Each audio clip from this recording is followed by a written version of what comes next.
May 1945. The war was over, but the silence that followed felt heavier than the gunfire ever had.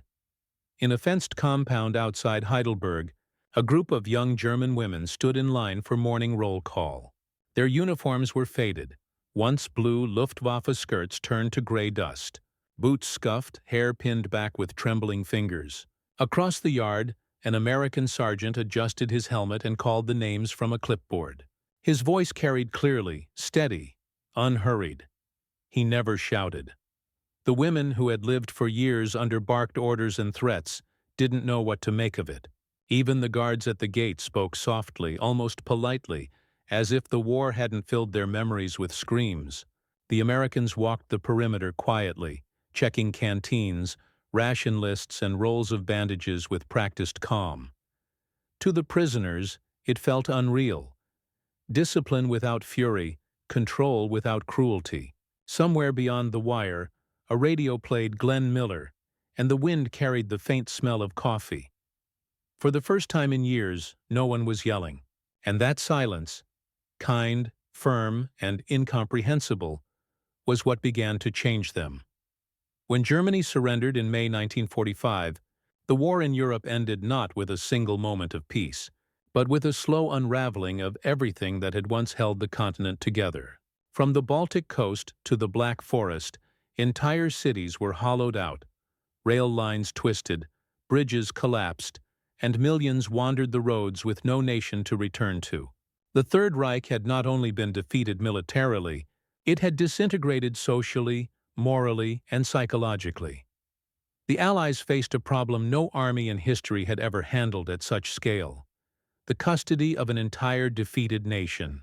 By mid-1945, over 11 million German soldiers had surrendered to Allied forces. Among them were tens of thousands of women, clerks, nurses, typists, and auxiliaries of the Wehrmacht, Luftwaffe, and SS. They had not fought on the front lines, but they had served within the machine that had consumed Europe. For most Americans, the idea of a female prisoner of war was almost unthinkable. The U.S. Army's Manual on POW conduct had been written with male soldiers in mind: clear ranks, routines, and behavior. But these women arrived in convoys of trucks and trains, exhausted, silent, and carrying the last remnants of a world that had vanished. In the Allied occupation zones, the contrast between powers was sharp. In the East, Soviet forces treated German captives with vengeance: harsh reprisals, forced labor, and marches eastward into the unknown. In the West, particularly in American-controlled areas, there was an effort to balance justice with restraint. The United States had entered the war with a belief, both moral and strategic, that how it treated its prisoners would reflect the civilization it claimed to defend. Under directives issued by Supreme Headquarters, Allied Expeditionary Force, (SHEF), American-run POW camps were governed by the Geneva Convention of 1929, which explicitly prohibited verbal abuse, humiliation, or unnecessary violence. Every guard, no matter how young or weary, was reminded that the goal was control through discipline, not dominance through rage. But rules on paper were one thing. Applying them to the emotional wreckage of post-war Germany was another. The guards were often no older than the prisoners they watched. Many were 19 or 20-year-old soldiers, barely out of the front lines of the Ardennes or the Rhineland. They had seen their comrades die, their convoys burned, and towns bombed to ash. Yet now, they were told to lower their rifles, raise their patience, and feed the very people whose army had tried to destroy them. This demanded a different kind of strength. In the words of one American officer recorded in 1946, "We could have shouted, but we didn't. We'd had enough of noise." The victory was silence. At first, the captured German women did not believe this calm was real. Years of propaganda had conditioned them to expect cruelty. In Nazi Germany, authority had been loud. The voice of command was meant to crush, not to guide. The Führer had screamed his orders from balconies, officers barked through corridors, and fear had been the only constant language of obedience.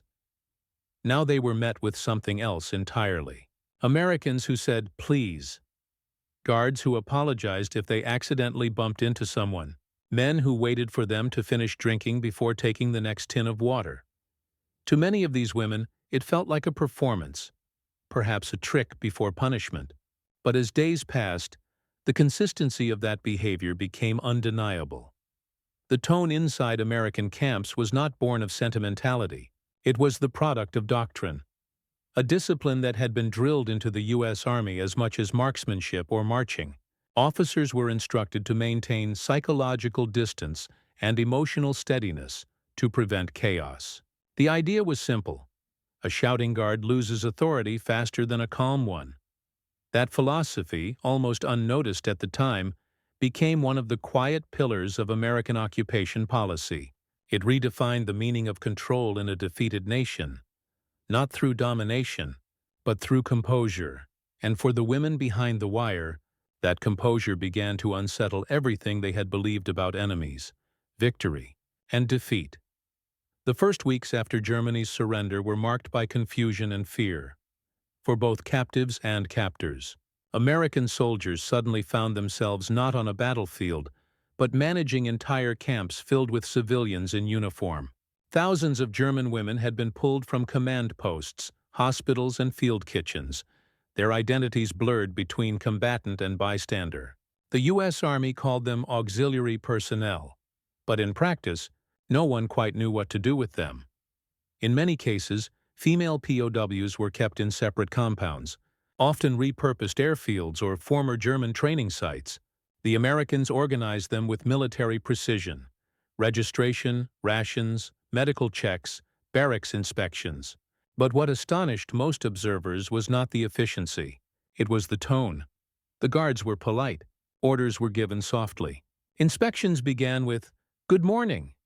For women who had been raised under Nazi regimentation, this civility was unnerving. They were used to command voices, clipped, cold, always followed by punishment. Here, silence became authority. This change wasn't accidental. Behind it stood a deliberate philosophy rooted in American military culture and post-war strategy. General Dwight D. Eisenhower, then Supreme Allied Commander, had insisted that the victory in Europe must not mirror the tyranny it had crushed. The United States, he argued, had to prove that strength could coexist with restraint. The treatment of prisoners, even those complicit in the Nazi system, would serve as living proof of that claim. To enforce it, American commanders issued detailed instructions. Guards were to remain calm under all provocations. No shouting, no verbal humiliation, no unnecessary handling of prisoners. Every gesture had to reinforce discipline through composure. In military briefings, this was called moral authority. But in the camps, it became something more human. Many of the guards were farm boys from Ohio, Kansas, or Texas, men raised to say sir and ma'am, even in anger. They had seen enough chaos in the Ardennes, enough cruelty in Dachau, to understand the value of quiet. For them, a steady voice was not weakness, it was control. German women, meanwhile, lived through the slow unmasking of the lies they had been fed. Nazi propaganda had painted Americans as degenerate cowards and mongrel soldiers, incapable of discipline. Yet here they were, organized, clean, methodical, and strangely kind. They distributed Red Cross parcels fairly. They allowed POWs to keep personal items. One American officer even requested mirrors to be installed in the women's camp so they could regain their sense of self. Reports from 1945-46 show that female POWs were given access to books, writing paper, and even small libraries containing both German classics and English translations. For women who had been told that ignorance was patriotic, this access to thought itself was shocking. Not all Americans were saints, of course. There were incidents of hostility, resentment, even abuse, inevitable in the tension of victory. But what defined the system on the whole was restraint. The difference between revenge and order, between domination and duty. That restraint had psychological consequences far deeper than anyone expected. The German women began to watch the Americans not as enemies, but as enigmas. They couldn't understand how a soldier who had fought through the horrors of Europe could speak without hatred. They whispered among themselves about whether the calmness was real or some kind of arrogance born from victory. Over time, however, patterns emerged. The Americans didn't shout when rules were broken. They simply waited. Their silence became a form of pressure, a mirror forcing reflection. It was the opposite of everything the Nazi system had taught, that obedience came from fear. Here, obedience came from respect, or at least the growing recognition that authority could exist without cruelty. The change wasn't only moral, it was strategic. The United States understood that rebuilding Europe required more than food and coal. It required re-educating hearts. The camp was a classroom, and silence was its first lesson. By 1946, observers from the International Red Cross noted an unusual calm in American-run compounds. Incidents of unrest were rare. The tone, one report said, was quiet and self-disciplined. What the prisoners didn't yet know was that this calm was about to become the foundation for something much larger. The reconstruction of Germany itself, built not by shouting victors, but by steady hands and measured voices. For the German women behind the barbed wire, captivity began as humiliation, but slowly turned into revelation. Many of them had served the Reich in clerical offices, communications posts, or field hospitals. They had obeyed without question, saluted portraits without thought, and measured loyalty by volume. Whoever shouted loudest seemed most righteous. In their minds, war was noise, engines, sirens, commands, propaganda. Now in the American camps, the absence of that noise felt disorienting. Guards walked past without shouting, without slapping, without even glancing long enough to remind them of rank. The discipline was absolute but quiet. Each day began with the same soft routine. A knock on the barrack door, a calm order to fall in line, the steady rhythm of ration cans placed on wooden tables. At first, they mistook it for indifference, but as days turned into weeks, the silence began to feel like something else: respect. The Americans treated them not as defeated enemies, but as human beings contained by rules, not hatred. A few prisoners later recalled in diaries that it was this quiet civility that first broke their emotional armor. One entry found in 1946 reads, "No one yells here. It is the strangest punishment I've ever known." It makes you think. For the guards, too, this human transformation ran both ways. They had been trained to win battles, not to rebuild the souls of the conquered. Yet each day they watched women who had once believed in racial supremacy stand in line, humbled, silent, unsure of who they were without an ideology to shout at them. It forced reflection. In the mirror of those prisoners' confusion, Americans saw what power looked like when it refused to humiliate. The calmness in those camps wasn't improvised. It was engineered. General Dwight D. Eisenhower's approach to occupation was rooted in a simple conviction: that moral authority could achieve what military force could not. He had seen the chaos of liberation in France, mobs chasing collaborators, vengeance consuming victory. And he was determined that post-war Germany would not dissolve into the same emotional collapse. His order to the commanders of POW and displaced person camps was explicit: firmness without anger. He understood the power of tone. That restraint itself could be a form of control, perhaps the strongest one of all. Eisenhower's directives filtered down through every level of command. Manuals for American military government officers stated, "The German people must learn the voice of law that does not scream." That line became the guiding principle of thousands of young soldiers stationed across ruined Europe. They were the embodiment of a new kind of authority, one that spoke softly and carried not a whip, but an example. For women who had lived under an empire of loudness, endless parades, slogans, radio speeches, this stillness was revolutionary. The Americans seemed immune to rage. Even when provoked, even when called invaders, they didn't retaliate with volume. They recorded the names, filed the reports, and kept their voices level. To those watching, it was a kind of discipline that carried its own moral shock. Power had never looked so quiet. The Nazi regime had built its control on noise and hierarchy, the omnipresent voice of command that reduced individuals to echoes. From classrooms to kitchens, Shouting had been normalized as leadership. Silence meant weakness. In contrast, the Americans used silence as strength. They followed rules not because someone screamed them into obedience, but because they believed in them. That subtle cultural difference hit the German women harder than any punishment could. They began to sense that the war's true defeat wasn't on the battlefield, it was in the discovery that the enemy they had been taught to despise was more disciplined than the master they had worshipped. It was a mirror moment, both cultural and existential. The American calmness revealed how deeply the Nazi system had poisoned even basic behavior.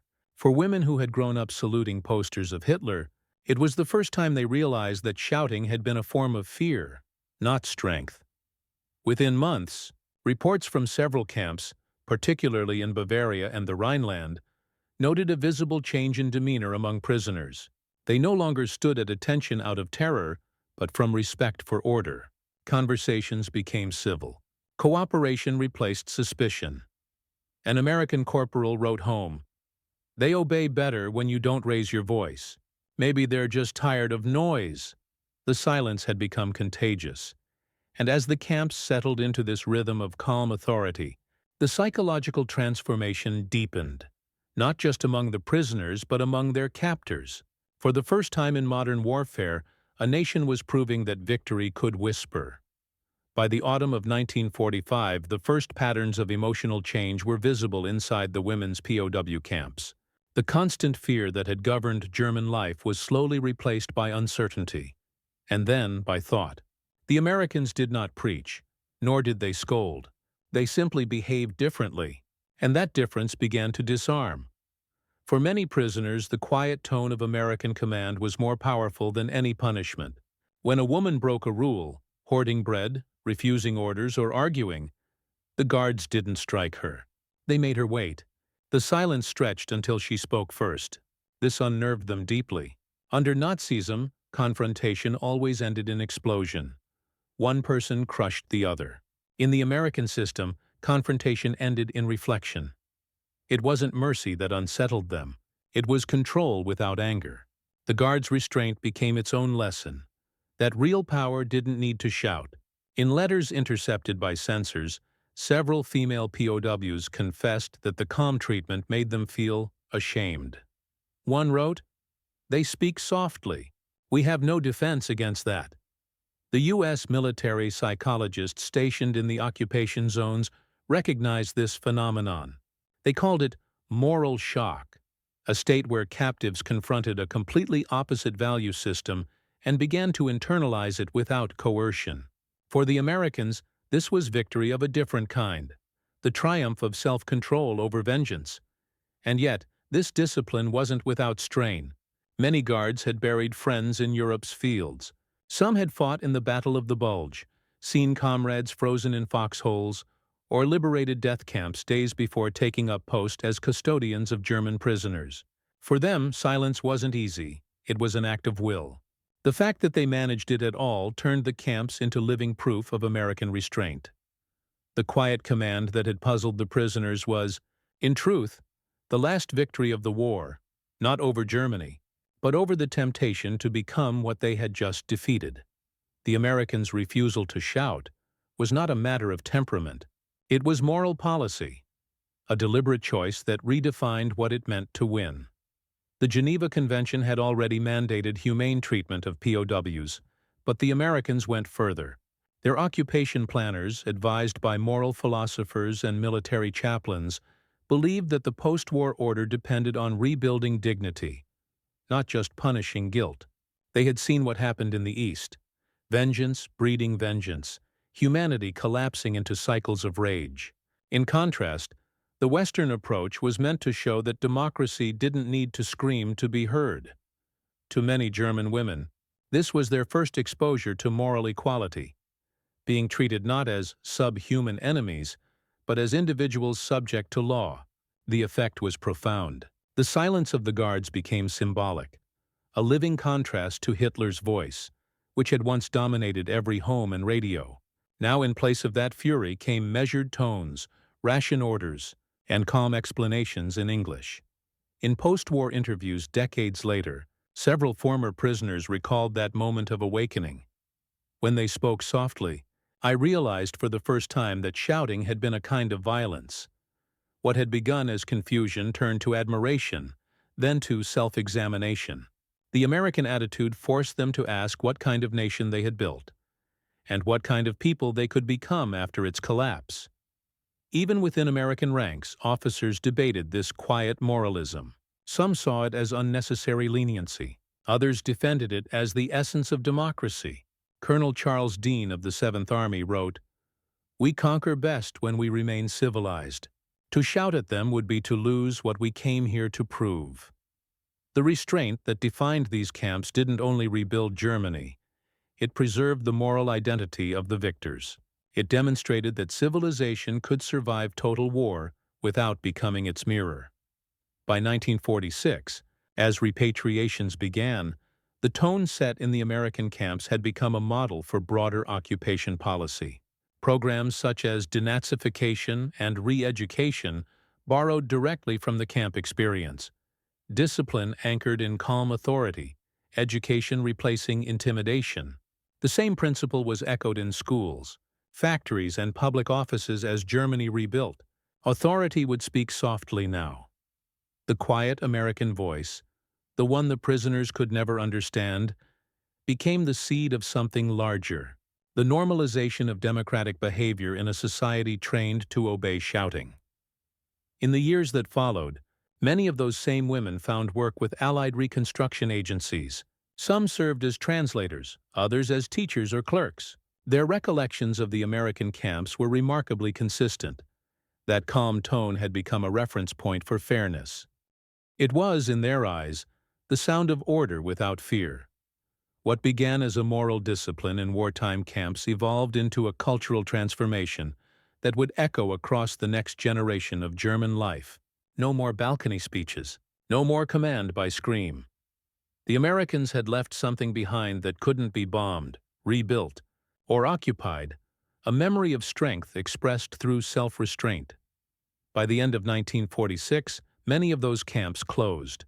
The fences came down, but the lesson endured, and it would soon be tested again in a divided Germany, when voices on both sides of a new ideological war tried once more to shout their truths across barbed wire. And in that memory of calm, in that steady, disciplined quiet, Germany would remember who had spoken softly first. Late autumn, 1945. The American compound outside Ludwigsburg had settled into its own rhythm, a mechanical hum of survival. The war had ended 6 months earlier, but time inside the wire passed differently. The women counted days not by calendars, but by rations, inspections, and the changing sound of the guards' boots. One morning, the camp woke to an argument near the mess tent. A young German woman, barely 20, had refused to line up. She had once been a radio operator for a Luftwaffe field unit, and still carried herself like she wore a uniform. Her defiance was not violent. It was pride, unbroken and cold. When an American corporal told her to fall in, she ignored him. When he repeated the order, she stared ahead, hands clenched. The air froze. Everyone waited for the explosion. Under Hitler, defiance like that would have earned screams, slaps, or worse. But the American didn't shout. He looked at her for a long moment, then simply said, "We'll wait." He folded his arms, nodded to the others, and stood in silence. Minutes passed. The line of prisoners shifted uneasily. Even the wind seemed to pause. The woman's defiance began to tremble under its own weight. No one raised a weapon. No one yelled.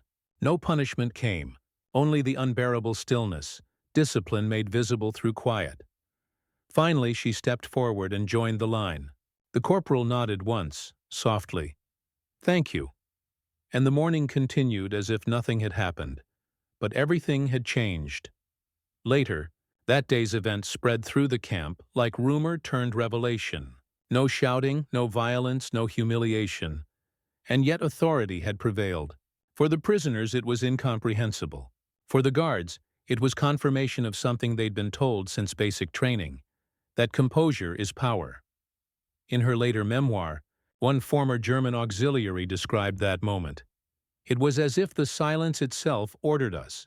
We obeyed because the quiet was stronger than the shouting had ever been. It wasn't just a moment of discipline.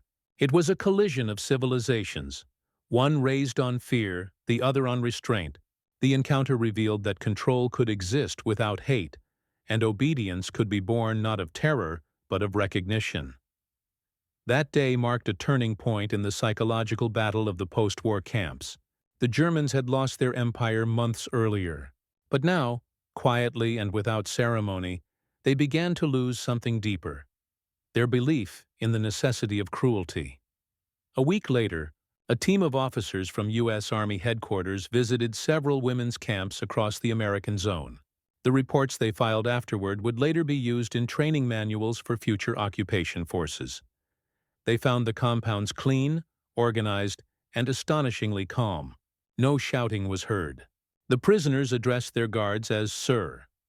An observer from the International Red Cross wrote, "The tone of these camps differs greatly from the norm. The guards rarely raise their voices. The prisoners comply not from fear, but from understanding." This was precisely what General Eisenhower had envisioned: a demonstration of moral control powerful enough to reshape the enemy's perception of civilization itself. The idea was simple. If Americans could manage post-war Germany without losing composure, the world would believe in democracy's endurance.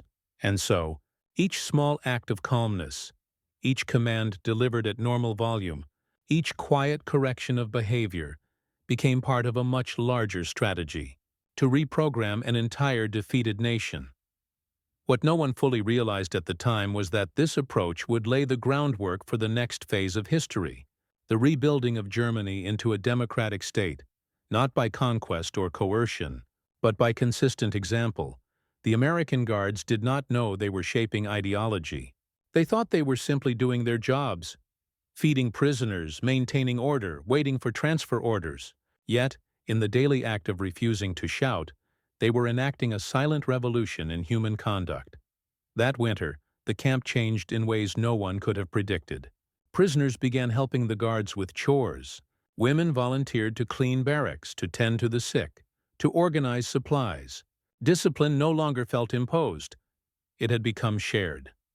A visiting chaplain later wrote in his diary, "There was a moment when I realized we were no longer guarding them. We were leading them."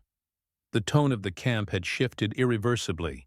The power dynamic that had begun as conqueror and captive had evolved into something more complex: a teacher and a student, though neither side would have admitted it aloud.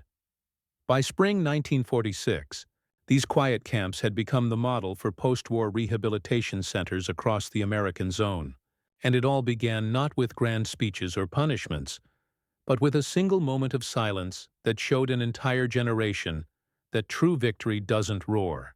It whispers. Winter settled over Germany like an ache that would not fade. Snow covered the ruins of Stuttgart and Frankfurt, blurring the outlines of bombed streets, silencing the scars of the war beneath white stillness. Inside the American compounds, the same quiet persisted, not out of fear, but out of routine. The women had learned what the guards already knew: survival depended on calm. In January 1946, the camp near Heilbronn received an unexpected visit. A Red Cross delegation arrived to inspect the conditions of female POWs. They found something that defied every assumption about captivity. There were no signs of abuse, no shouting, no chaos. The women were pale, thin, but composed. They greeted the inspectors politely. When asked about treatment, one of them answered in hesitant English, "They speak softly to us. That is what we do not understand." The statement appeared in the inspection report exactly as written. A single line that summarized the entire psychological revolution underway in post-war Germany. The Americans hadn't just disarmed the women of their weapons. They had disarmed them of their instinct to fear authority. Through the steady rhythm of order and courtesy, they had created a new kind of captivity, one that rehabilitated as it restrained. For many German women, that calmness became an awakening. They began to remember how leadership used to sound: the thundering rallies, the sharp-edged voices of SS overseers, the furious slogans broadcast through radios. It had all seemed normal once. Now, in the quiet of the camp, the contrast felt unbearable. It dawned on them that they had lived for years under a dictatorship of volume, a system that equated noise with strength, fury with conviction. And now, their conquerors were teaching them the opposite, that power could be silent and still be absolute. This realization spread like a contagion of conscience. The women started to help translate between English and German, volunteered to teach reading classes, even organized improvised choir performances on Sundays. The guards allowed it, watching as a kind of fragile humanity began to return. Each gesture, a shared meal, a quiet laugh, chipped away at the idea that enemies had to stay enemies. Among the guards was Lieutenant James "Jimmy" Wallace, a 24-year-old from Nebraska who had fought through France and the Ardennes before being assigned to administrative duty. He was known for being unusually calm, almost soft-spoken, so much so that his men jokingly called him Whisper. One day a prisoner approached Wallace during a food shortage dispute. She accused the Americans of keeping extra rations for themselves. The tension rose quickly. Hungry faces, sharp voices, clenched fists. A single harsh word could have turned it into chaos. Wallace raised his hand. The noise died instantly. He didn't threaten. He didn't defend. He simply said, "You'll eat first. We'll eat after." And he meant it. That evening, the guards stood aside as the women were served before them. The scene was witnessed by several officers and later recorded in the division's morale report as an example of restorative discipline. For days afterward, the camp was quieter than usual. The prisoners didn't talk about the gesture, but they never forgot it. Years later, one of them, a former Luftwaffe assistant named Hildegard S., told an interviewer, "That night, none of us could sleep. We realized that everything we had believed about Americans, about enemies, was a lie." That moment, though small, became the spiritual high point of the camp's transformation. It was no longer about food or rules or surrender. It was about trust. And trust, once learned, proved harder to erase than ideology. By the time spring returned, the barbed wire fences no longer felt like barriers. They had become symbols of containment that both sides quietly honored. Prisoners didn't try to escape, and guards didn't raise their weapons unnecessarily. The violence of the war had given way to something subtler: mutual recognition. When news came that many of the women would soon be released, there were tears, not of relief alone, but of confusion. The world outside had changed, but inside the camp, they had glimpsed something they hadn't seen since before the war: decency. On the final inspection day, as groups prepared for transfer, one German woman saluted an American lieutenant, not with the stiff Nazi gesture, but with a small nod of gratitude. The lieutenant, caught off guard, returned the nod. No words were exchanged. None were needed. The Americans had never raised their voices, and in that silence, they had rebuilt something louder than victory: respect. In the years to come, when historians analyzed why Germany's Western Reconstruction succeeded while its Eastern counterpart fell into repression, they often cited economics, politics, or geography. But in quiet testimonies recorded by former prisoners, another explanation appeared between the lines. It wasn't money or ideology that softened a defeated nation. It was the simple, disciplined calm of those who refused to shout. The war had been won in thunder, but peace, the kind that lasts, was won in silence. By the summer of 1946, the camps began to empty. Trains rumbled out of the American zones carrying thousands of prisoners, men and women who had once worn the symbols of a fallen empire. The Allied command had ordered mass repatriations, and the United States was eager to reduce the burden of maintaining so many captives. The women who boarded those trains left behind more than barracks and wire fences. They were leaving the strange, quiet world that had unsettled and re-educated them in equal measure. For months they had lived under the authority of men who never shouted, who never raised a hand, who followed rules even when no one was watching. For many, the return home was harder than they imagined. Germany was a graveyard of memories: bombed cities, broken families, and an economy barely breathing. There were no parades, no reunions, no glory. The uniforms that once gave them identity were now a mark of shame. Yet something within them had shifted. They had learned, perhaps for the first time, that authority could be quiet, and that strength could come from patience. The tone of the American camps, calm, procedural, fair, stayed with them long after the fences disappeared. One former prisoner, Ingrid Müller, later told a post-war interviewer, "They never shouted at us. Even when we were wrong, it made us question everything we had believed about power." She wasn't alone. Dozens of similar testimonies appeared in local German archives and Red Cross records throughout the late 1940s. Women who had entered the camps angry and suspicious emerged with a quiet respect for the discipline of their captors. It wasn't affection. It was recognition. The treatment of German POWs, especially women, was not merely an act of mercy. It was part of a larger strategic experiment, one that would define post-war Europe. The Americans understood that the future of Germany depended not only on physical reconstruction, but on psychological reconditioning. If tyranny had been built on obedience through fear, democracy would have to be built on trust through fairness. Camp discipline became the first proving ground for that theory. U.S. officers studied behavior patterns, measured morale, and reported findings to military government psychologists. The results were astonishing. In camps where guards maintained calm and avoided verbal aggression, cooperation rates were significantly higher, incidents of violence were lower, and post-release attitudes were more favorable toward Allied forces. This wasn't just a moral success, it was a strategic one. The quiet treatment that had puzzled the prisoners turned out to be a weapon of influence more effective than propaganda. Without knowing it, the guards had become the frontline ambassadors of democracy. Young men in khaki teaching a defeated nation what restraint looked like. The same philosophy soon extended beyond the camps. In occupied German towns, American officers used the same tone of calm enforcement, soft orders, clear rules, no shouting. Local officials, teachers, and administrators were retrained to use similar approaches. Within a year, the idea of moral authority through composure had spread from military compounds into civic life. The women who left the POW camps carried that influence into their homes, workplaces, and schools.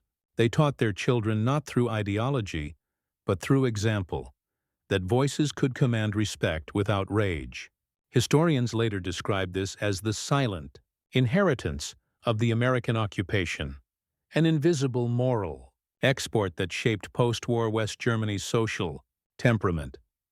When American soldiers finally returned home, few of them realized what they had accomplished. They had guarded prisoners without cruelty, led by tone instead of terror, and in doing so, they had left a mark far deeper than they could imagine. The Germans had been defeated militarily months before, but inside those quiet fences, they were conquered morally, not through power, through patience.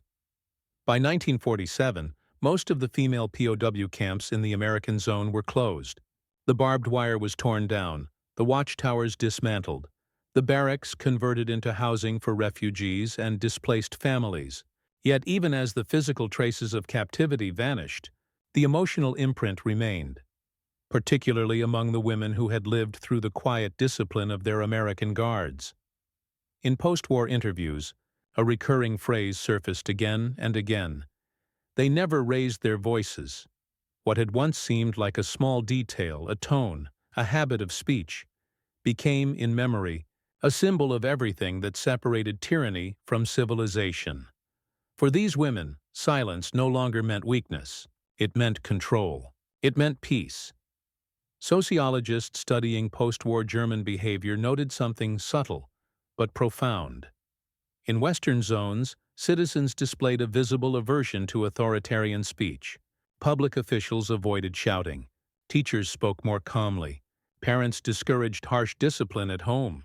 It was as if a collective exhaustion with loudness had taken hold of the nation. The memory of calmness had outlasted captivity. In 1951, when a small reunion of former POWs took place near Munich, One woman reportedly said, "We used to believe the strong man must always shout. The Americans taught us that the strong man doesn't need to."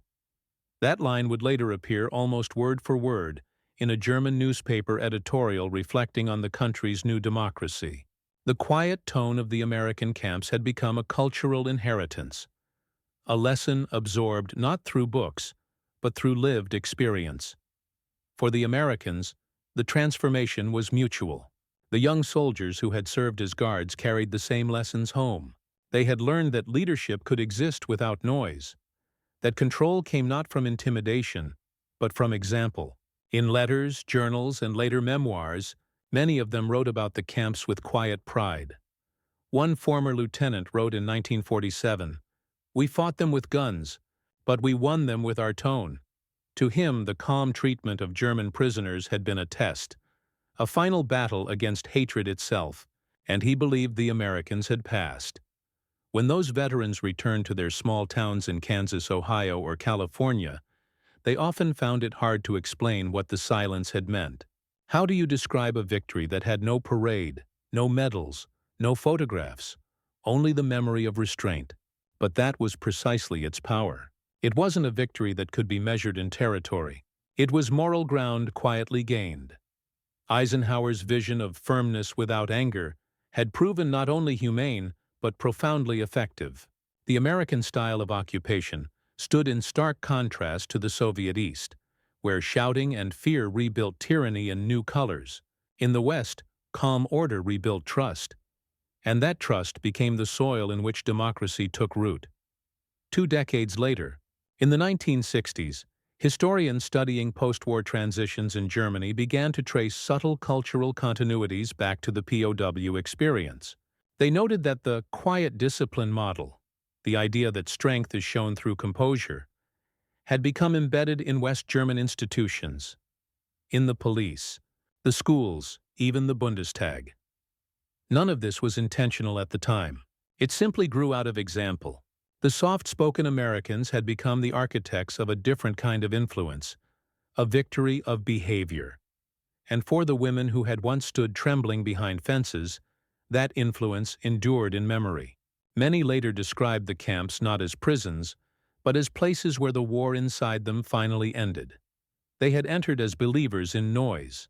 They left as witnesses of silence. When those women spoke of America in their later years, it was never about power, nor about politics. It was about tone. The soldiers who never shouted had done something that neither bullets nor propaganda could achieve. They had replaced fear with respect. The world would call it the American occupation. But to those who lived it, it was something quieter, something lasting. It was the sound of victory without a voice. The war that had begun in fury ended, for many, in silence. In that silence, something remarkable survived. Not just civilization, but conscience. For the German women who once stood behind wire, the memory of those calm American voices became the quiet echo of an entire era's redemption. They had seen power stripped of hatred, authority stripped of arrogance. They had watched men who could have shouted, choose not to, and in that choice, they discovered what victory truly meant. When history remembers World War II, it often remembers the fire, the bombing of Dresden, the ruins of Berlin, the noise of speeches that promised glory and brought only graves. But history is also written in the quieter moments.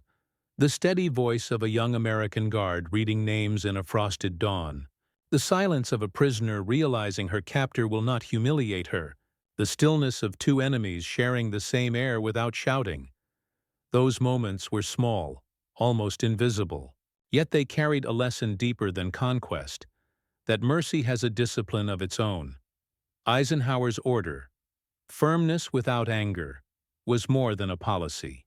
It was a moral test. The Americans who lived it proved that justice need not shout to be heard, that strength need not destroy to be obeyed. In the ruins of a continent that had screamed itself to death, restraint became the first language of peace. When the women of those camps returned home, they carried that language with them. They rebuilt families, towns, and futures. Often quietly, often without recognition. Yet in their silence lay a truth the war itself had failed to erase, that the loudest sound in history is sometimes the absence of cruelty. And so, the story of those who never raised their voices becomes more than an anecdote. It becomes a parable, a reminder that civilization is measured not only by what it conquers, but by what it refuses to become. Because in 1945, in a small camp behind a fence somewhere in Germany, America proved something the world desperately needed to relearn, that real power whispers.